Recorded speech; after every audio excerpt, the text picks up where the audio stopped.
মোবাইলটা যদি দেখতে যান তাহলে এখন কি করতে হয়, মোবাইলটা হাতে ধরতে হয়, তাই তো?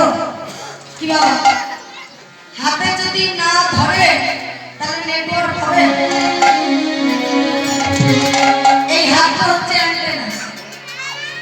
এই হাতটা যদি অ্যান্টেনাকে যদি না ধরবে নেটওয়ার্ক পাওয়া যাবে না।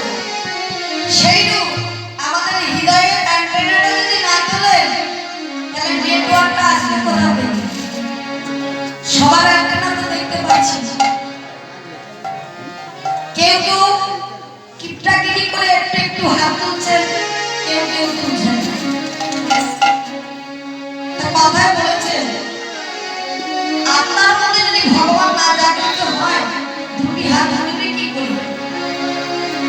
তাই দুটো হাত তুলতে গেলে এই আত্মাটা কিন্তু জাগাতে হবে। তাই কি বলছেন মা? দু হাত তুলে বলে রে কৃষ্ণ না